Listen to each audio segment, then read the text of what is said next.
A dad hid a tiny recorder in his daughter's hair before school. 15 minutes later, he heard something so disturbing, he called 911 without hesitation. What was on that tape will shock you. Marcus Dillard hadn't slept well in weeks. Every morning, his 8-year-old daughter Jaylena came home from school a little quieter, a little more withdrawn.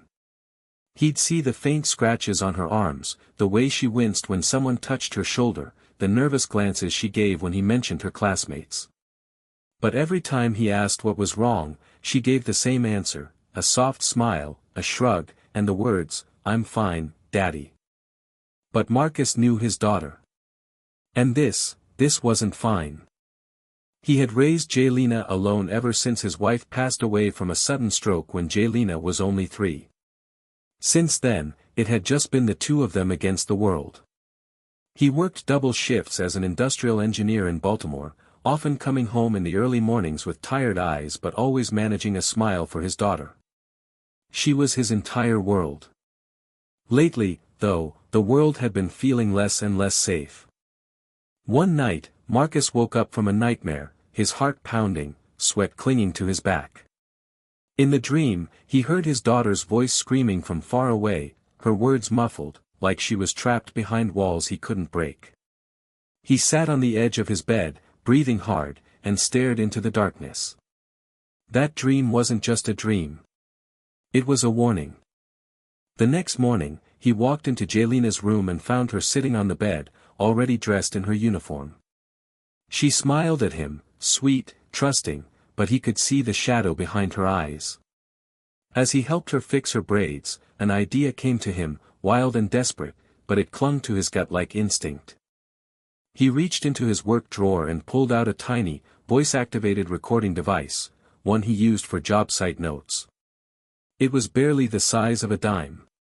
Carefully, while pretending to tighten one of her braids, he secured it deep between the strands. Jaylena giggled. "Why are you taking so long today?" "Just making sure my girl looks perfect," he said with a wink. She beamed, and it broke his heart. As the school bus pulled up outside, Marcus gave her a big hug and kissed her forehead. "I love you, Jellybean." "I love you too, Daddy," she called, waving as she ran off. The door closed. The bus drove away. Marcus stood in silence, staring at the empty street, a cold dread curling in his stomach. He walked back into the house, sat down at the kitchen table, and plugged in his laptop. The recorder was live. And whatever happened today, whatever truth his daughter was too afraid to speak, he was about to hear it with his own ears. He just didn't know yet that in less than 15 minutes, he'd be calling 911. Marcus sat motionless at the kitchen table, eyes fixed on the waveform streaming across his laptop screen. The audio from Jaylena's recorder came through his earbuds in real time, mundane at first. There were the usual morning sounds, the squeak of the school bus brakes, a girl humming off-key, sneakers slapping the tiled floor of the school hallway. Laughter, chatter, lockers slamming. For a brief second, Marcus almost felt foolish. Maybe he'd overreacted. Maybe he was just a paranoid single dad who let nightmares get the better of him. But then the tone shifted. A sharp hush swept over the hallway in the recording. A boy's voice, snide and unmistakably cruel, sliced through the hum of background noise. "Well, look who's back. Jungle Girl." Marcus's hand froze on the coffee mug. A second voice, higher, mocking, joined in. "Why don't you just stay home next time? Nobody wants you here." Jaylena's voice, small and nervous, came through, "I didn't do anything." The first boy again, "Yeah, that's the problem. You don't belong here."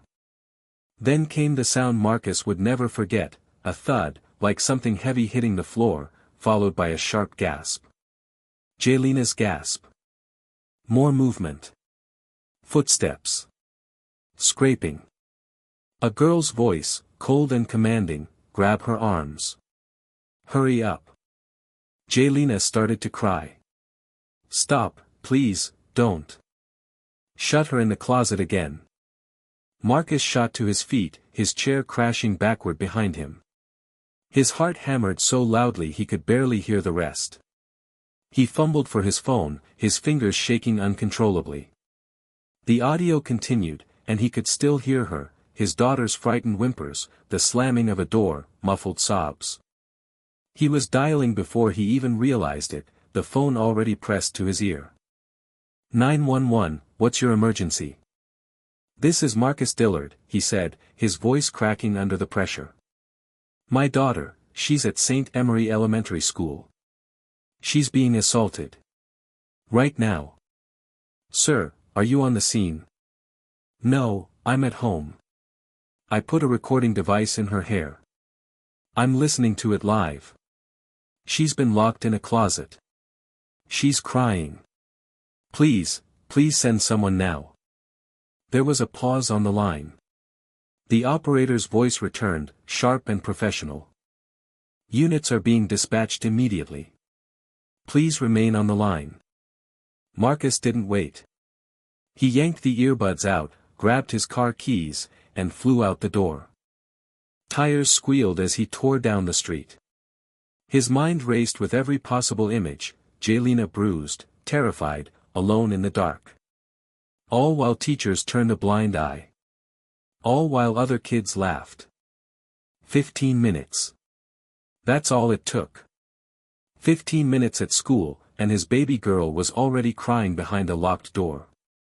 And someone was going to answer for it. The police arrived at St. Emery Elementary before Marcus did. Officer Brenton Lewis, a seasoned but empathetic patrolman, had gotten the call while sipping lukewarm coffee in his cruiser. The report was vague but urgent, possible child abuse at a school, a child allegedly locked in a closet. When he pulled up to the modest brick building, flashing lights reflecting off the rain-specked windows, he was met by a confused-looking school security guard, arms crossed and blocking the entrance. I need to see the principal before I let you in, the guard barked.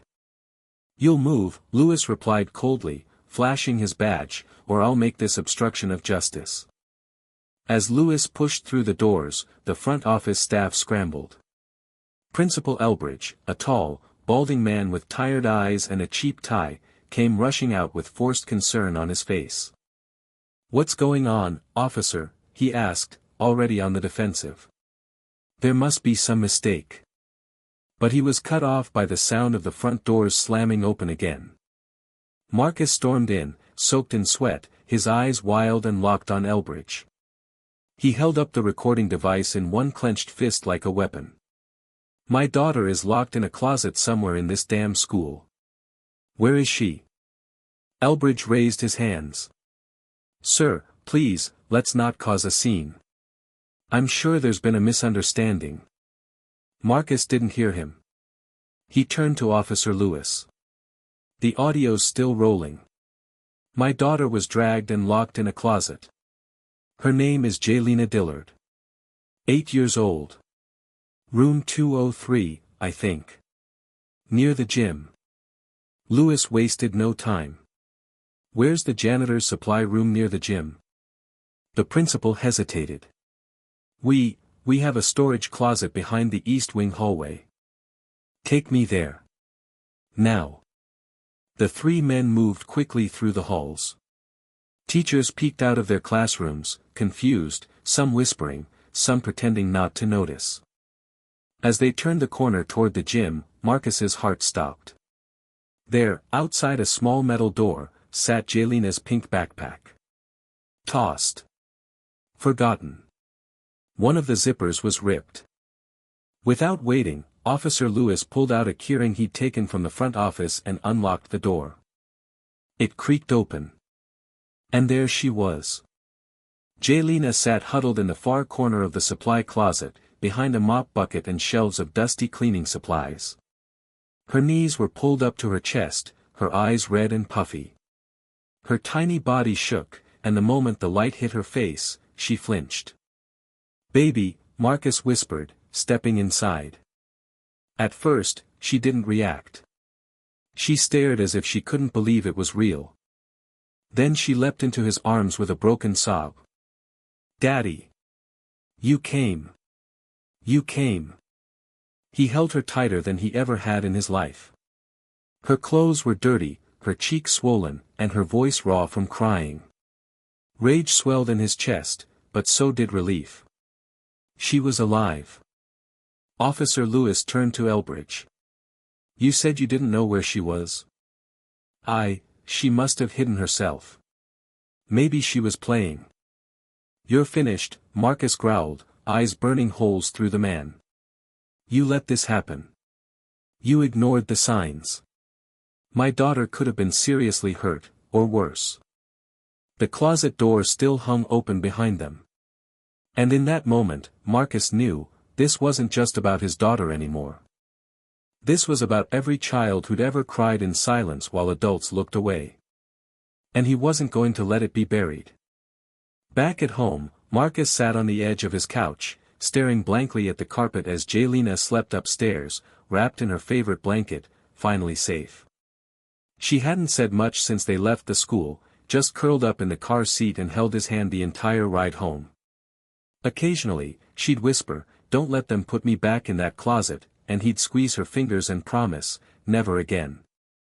But Marcus wasn't resting. He was working.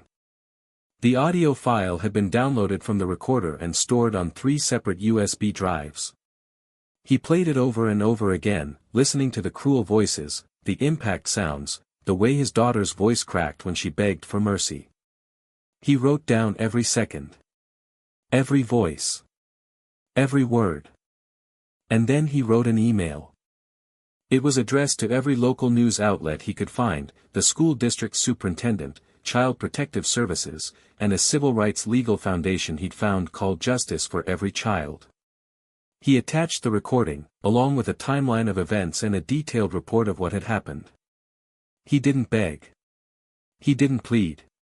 He simply stated the truth, clear, sharp, undeniable. He clicked send. By the next morning, his inbox was flooded. Most of the local reporters didn't even reply. But one email stood out. The subject line read, "We need to talk immediately, JFEC Legal Director Elora Tage." Marcus opened it, his heart pounding. The message was short but direct. "Mr. Dillard. I heard the tape. I believe every word of your daughter's story. I will be in Baltimore by 6 p.m. Do not speak to the media or school officials until we meet. Elora Tage, ESQ. Justice for Every Child." That evening, Marcus opened his front door to find a woman in her early 40s standing with a leather briefcase and eyes like sharpened steel. She didn't offer a handshake. She simply said, "I need to hear everything. Don't leave anything out." They sat at the kitchen table. Marcus played the recording again. Elora didn't flinch. She took notes in a slim, worn notebook and asked questions with surgical precision. Names. Times. Locations. Who had been in the hallway. Whether Jaylina had complained before. Whether teachers had ignored signs. "She told me she was scared to say anything," Marcus whispered. "Said it would just make it worse." "She was right," Elora said coldly. "But it won't be worse anymore." By the time she left, she had already drafted a legal demand to the school district requesting full access to all security camera footage, disciplinary files, incident reports, and student logs. The next day, Elora filed an emergency motion with the court to prevent the school from destroying or editing any footage. The judge signed it within hours. Then, she did something even bolder. She called a press conference. Outside St. Emery Elementary, while Marcus stood beside her holding his daughter's hand, Elora faced a row of microphones and cameras and said, "Today, we are here to confront a truth that this school, this district, and this city have tried to ignore for too long. A black child was abused under the watch of adults who chose silence over responsibility. And now, they will be held accountable. All of them." Reporters began shouting questions. Elora didn't blink. When the principal, Mr. Elbridge, saw the footage hit the evening news that night, with the audio clip included, he didn't look like a man in control anymore. He looked like a man cornered. Because now the entire city had heard the same voices Marcus had. And there was no turning back. The story exploded across local news like wildfire. By morning, Marcus's quiet neighborhood was flooded with reporters, camera vans, and microphones shoved into his face before he could even get the mail. Headlines blared from every screen: Father exposes hidden abuse at elementary school using secret recorder, 8-year-old locked in closet by bullies as staff ignored pleas, justice for Jaylina trends nationwide. And for the first time since this nightmare began, Marcus realized he wasn't alone. People were listening. Parents from across the state flooded school board meetings with demands for accountability. Former students came forward online, sharing similar stories from years past, of bullying swept under the rug, of teachers turning away, of children made invisible. What had happened to Jaylina wasn't isolated. It was part of a pattern. And now, the world was watching. Elora Tage worked like a storm in heels. She had her team subpoena security footage from the school, and after a tense 3-day standoff with the district's legal team, they received it, unedited. What the footage revealed was worse than Marcus imagined. The hallway cameras showed 3 students, 2 boys and a girl, grabbing Jaylina near the lockers and dragging her toward the janitor's closet. One of the boys looked directly at the camera, grinning. Not a single adult appeared in the footage. No teacher. No hall monitor. The closet door closed. And nothing happened for 15 minutes. 15 long, silent minutes. Then a teacher finally walked by, looked at the backpack on the floor, and kept going. Elora compiled everything: the audio, the video, the school's internal emails, which had been leaked by a sympathetic staff member. One email, from the assistant principal, read, "We can't afford more bad press. The Dillard child is fragile, but it's possible she's exaggerating. Let's stay quiet until this blows over." That was the final nail. Elora handed all the evidence to the Baltimore District Attorney's office. Charges were filed almost immediately: neglect, failure to report child endangerment, and obstruction. 2 staff members were suspended. The assistant principal resigned. The 3 students involved were removed from the school pending investigation. Still, the school district tried to fight back. At a tense school board hearing, district lawyers argued that Marcus had violated privacy laws by recording without consent.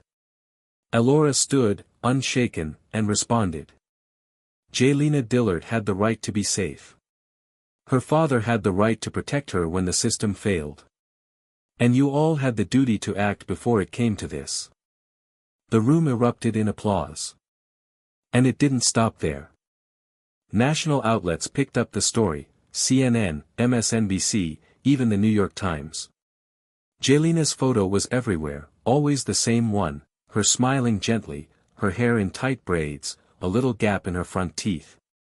The image of an innocent child whose only crime was going to school while black in a broken system. One night, Marcus sat on the couch beside her, scrolling through the headlines on his phone. Jaylina leaned her head on his shoulder. "Are they still talking about me, Daddy?" she asked softly. "They are, baby," he replied. "The whole world is listening now." She thought for a moment. "Does that mean no one else has to be scared like me?" He swallowed hard. "We're making sure of it." And in that quiet moment, while the world outside roared with outrage and cameras and questions, Marcus knew, this wasn't just justice for Jaylina. It was justice for every child who never got the chance to be heard. The weeks that followed marked a turning point, not just for Jaylina, but for the entire city of Baltimore. The case against the school district escalated quickly. Civil lawsuits were filed, not only on behalf of Jaylina, but also by several other families who had been inspired by her story to come forward. Children from different schools described eerily similar experiences: bullying ignored, racial slurs dismissed as just kids being kids, punishments handed out unevenly along racial lines. One boy, 10 years old, had been told to toughen up after a classmate shoved his face into a lunch tray. A girl was pulled out of her gifted program for behavioral issues after she asked why her teacher never called on her. The city could no longer pretend this was just about one little girl and a closet. Elora Tage used the momentum to push for what she called the Jaylina Initiative, a sweeping policy reform package that included mandatory racial bias training for educators, stricter reporting laws for bullying, anonymous student complaint systems, and a zero-tolerance rule for hate-based incidents. It also demanded that every school install secure, monitored camera systems in common areas with immediate access for legal investigation when necessary. At first, the school board resisted. But the public pressure was unrelenting. Parents protested outside school buildings. Teachers sympathetic to the cause wore pins that read, "I believe Jaylina." A crowdfunding campaign raised over $200,000 to support legal costs for the families involved. Then came the final blow. A city council hearing was held in a packed auditorium with hundreds in attendance. Cameras streamed the event live. And when it was Marcus's turn to speak, the room fell into complete silence. He stood before the microphone, holding a printed photo of his daughter smiling at her last birthday party. He took a breath, then said, "This is my child. Her name is Jaylina Dillard. She's 8 years old.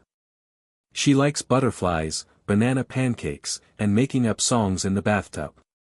She was locked in a janitor's closet while adults got coffee. She cried alone while other children laughed. And she never once told me, because she didn't want to be a burden." He paused. His voice broke, but he didn't stop. "I'm here because I refuse to let her pain be buried under paperwork. Because I chose to believe her when no one else did. And because now, you don't get to look away anymore." The council voted unanimously that night to pass the initiative. After the meeting, as people filtered out of the auditorium, dozens came up to Marcus just to shake his hand. Some cried. Some hugged him without a word. One older woman, a retired teacher, leaned in and whispered, "You saved more children than you'll ever know." Meanwhile, Jaylina had begun to find her voice in ways no one expected. Elora suggested she be given the option to speak, just once, if she wanted to. Not in a courtroom, but at a small student-led event organized by local youth advocates. To everyone's surprise, Jaylina said yes.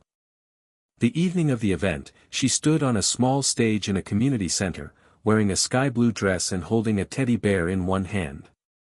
Her voice shook at first, but then it grew steadier, stronger. "I was scared. I thought no one would help me. But my daddy did. And now, I'm not scared to tell the truth anymore. I don't want any other kid to be scared either." The applause was thunderous.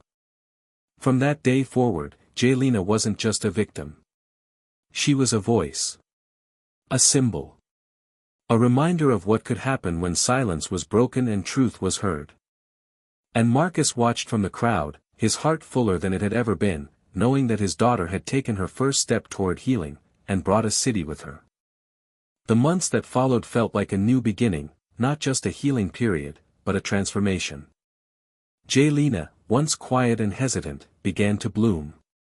Therapy sessions with a kind, soft-spoken counselor named Ms. Marla helped her unpack the trauma she had held inside for far too long.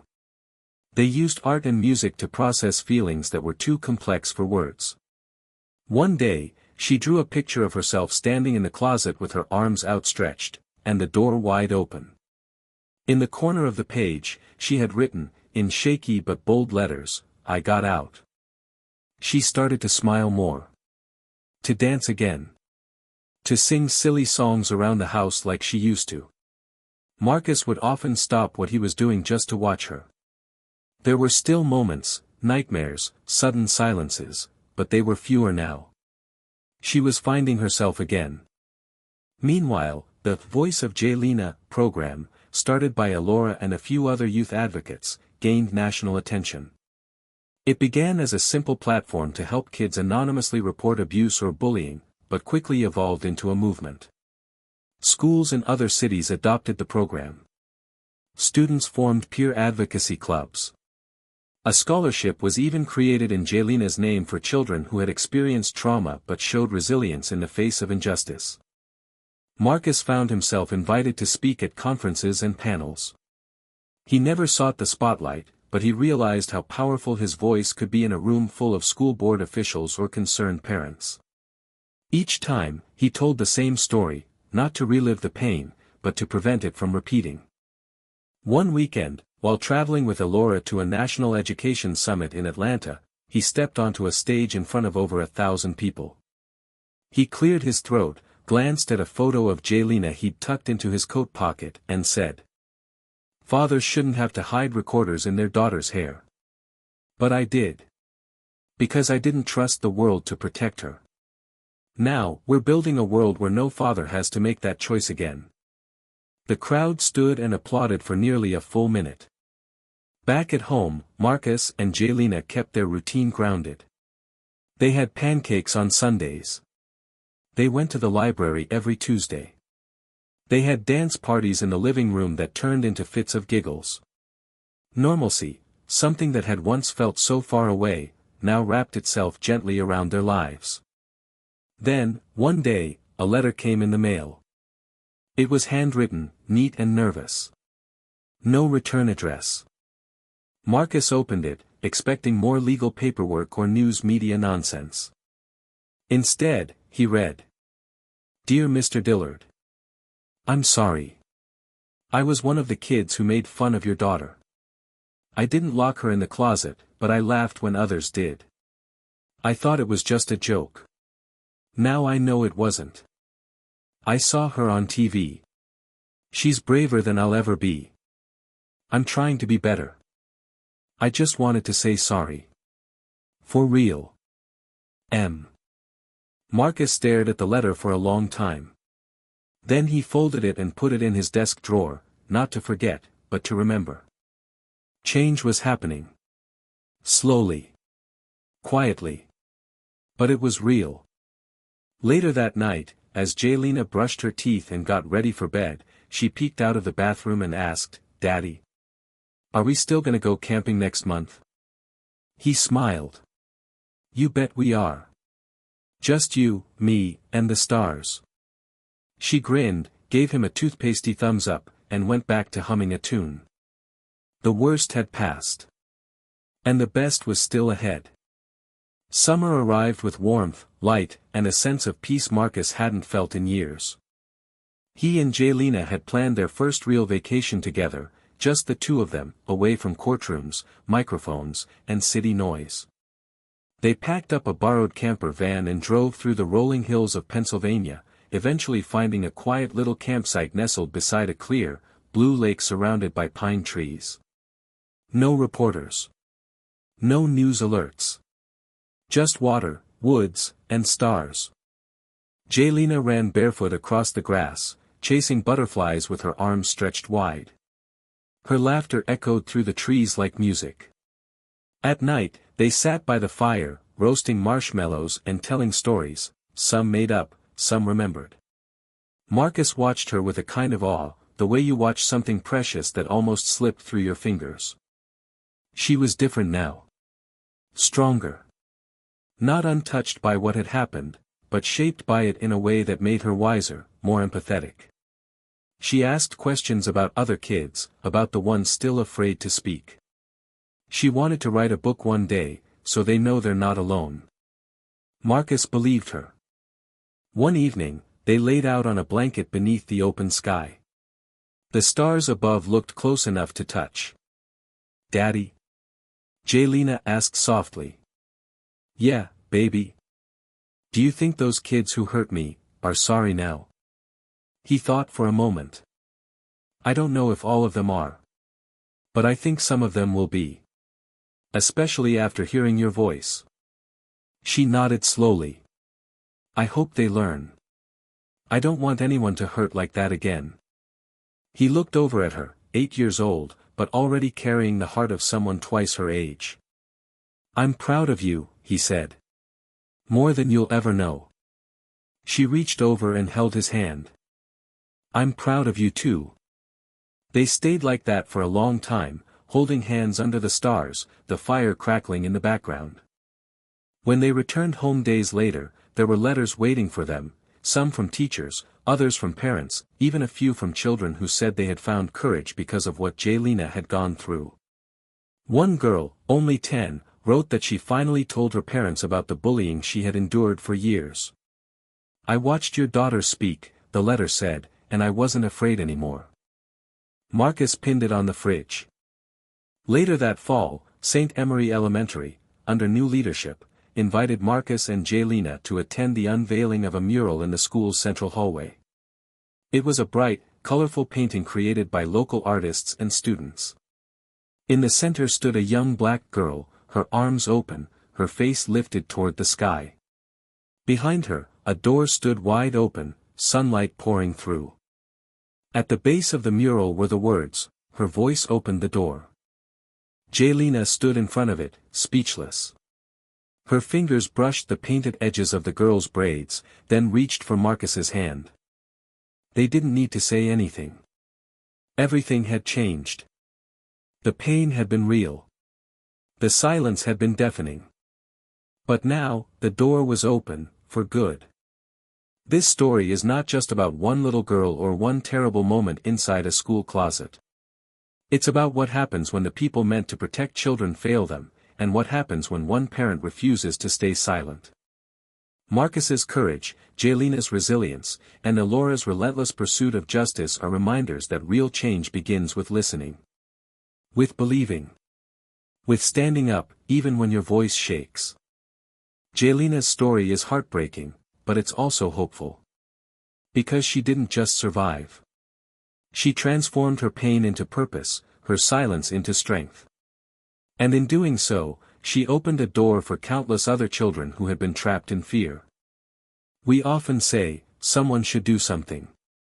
This story shows what happens when someone does. And that can make all the difference.